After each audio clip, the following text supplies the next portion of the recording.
Hello and welcome to our special broadcast on the USIBC India Idea Summit. The big theme this year was partnership and prosperity in the era of AI and critical technologies. This comes just ahead of the Prime Minister's visit to the United States and also at a time when US and India are deepening their partnership in defense, clean energy technologies and semiconductors. On this particular trip, we're having a extraordinary focus on clean energy manufacturing. You see a real drive to diversify supply chains to make sure that these critical areas that we have a broader base of manufacturing capacity. India is a critically important partner in that.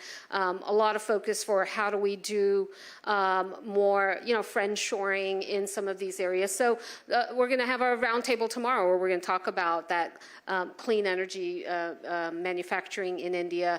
DFC has made some marquee investments in this space, including with First Solar and with Tata Solar to support manufacturing in India for the solar supply chain, right? But we want to also broaden beyond that. We want to look at wind. We want to look at, the EV supply chain and how we can support that, whether that's in the battery space, whether that's in the EV space, or electric buses and things like that. Looking at cooling, as we are experiencing more and more heat. It's important to find ways to support, cooling, air conditioning, refrigeration, but in ways that are better for the planet and also less energy intensive and also affordable and accessible to the consumer. So I think these are areas that we're exploring, and we want to work with Indian partners. We want to work with American partners. We want to solve for India, but we also want to solve for the world. So that's another big area. Health and vaccine is another big area. Food, agribusiness, food storage. India is in many ways, the breadbasket, and supporting India in reducing post-harvest losses and also supporting efficiency in that area is going to help not only India, but help the region.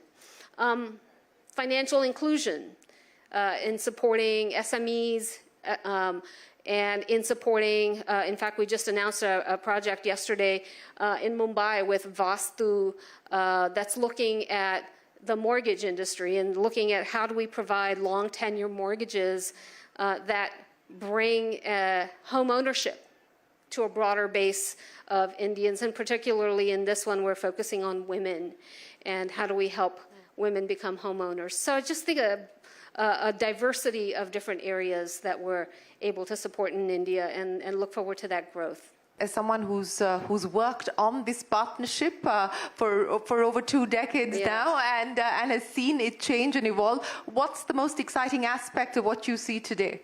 Well, I think it is this. It is the fact that the U.S.-India partnership, and it's beautiful to be approaching it from the DFC angle, but the U.S.-India partnership is really about what we can do together. Not necessarily what we can do for each other, but what we can do together for the world.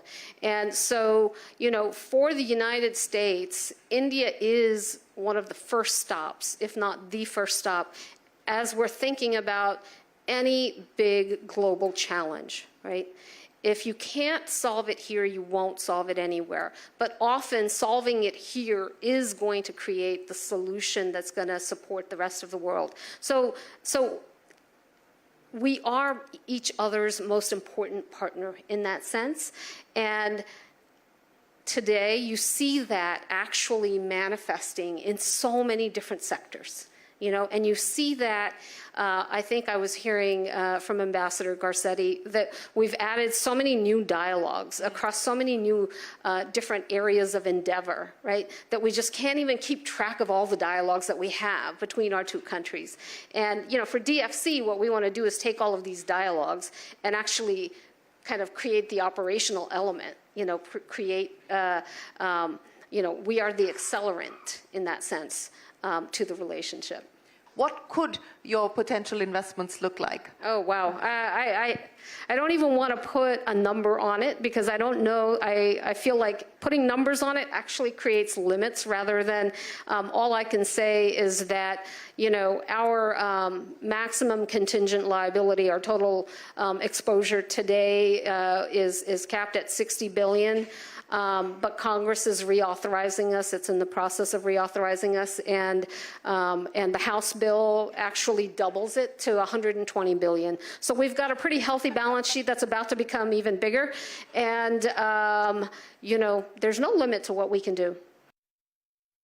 On the sidelines of the US IBC India Idea Summit, I caught up with Ed Knight, the Executive Vice Chairman of Nasdaq.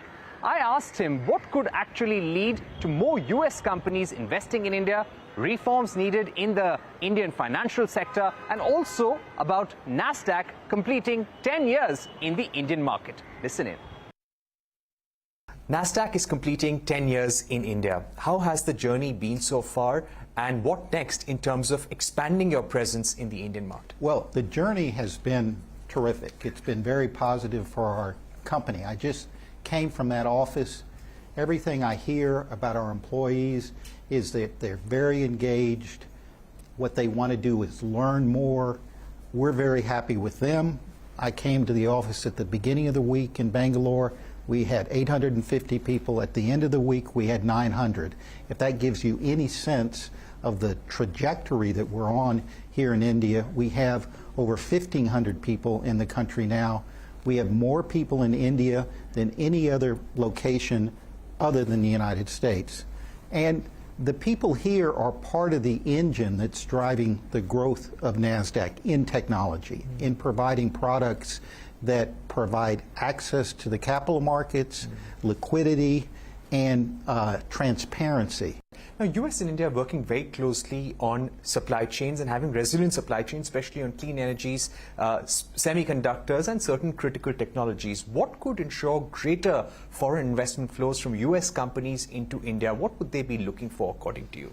Well, I think in part, on a very practical level, what they're looking for is that those who are already investing here have success with it. So one of the things we've been talking about at US IBC is some of the initiatives of our companies here and making sure they continue to thrive, like Google. Listed on NASDAQ, a member of the US IBC, has made a major investment here in this country. The rest of American business is looking at that. And if they succeed, others will come. But that will be based upon a lot of things, including the Indian government's continued investment in infrastructure, the Indian government's continued investment in upskilling, and the priority that we hear the Indian government is putting on manufacturing, electronic assembly, electronic product assembly, and the like will encourage more American businesses to come here. So we're very optimistic, and we're hearing a lot of good news here this week. Right. I'd like to ask you about the trade flows between India and the United States. Any sectors which you would probably be the most excited about? Well, the areas of emphasis by your government, including, as one I mentioned earlier, the electronic manufacturing area. Two is the clean energy area, the transition to a cleaner environment, and the focus on wind energy, solar, hydrogen, all the different technologies that are available now.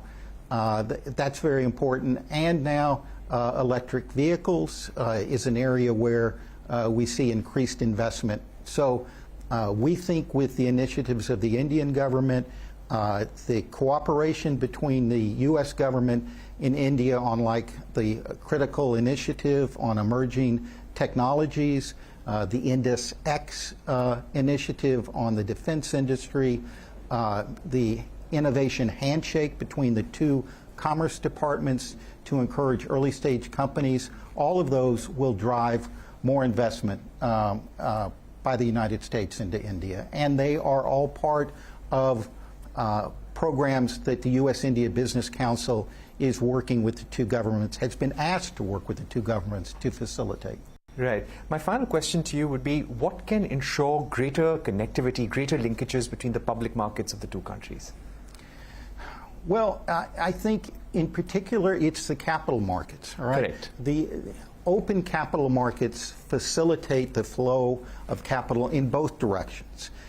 The direction that the Indian government has taken in the last few years is towards opening it up more. And it is being done on a very deliberate basis. It's being done consistent with your values and your laws. We fully support it. But the more open the capital flows can be, the better. Nasdaq has products that allow financial institutions in this country to continue to grow and to deal with the regulatory infrastructure by using the best technology so that they can connect to other financial institutions effectively, meet global regulatory standards, and facilitate the flow of capital in both directions. That has been, frankly, the secret of the success of the U.S. economy over centuries. Is we've always had an open capital market. We think India should move in the same direction, and it will fuel a higher living standards for everyone in India. On that note, we take a short break, but don't go anywhere. Our special broadcast from the US IBC India Ideas Summit continues on the other side.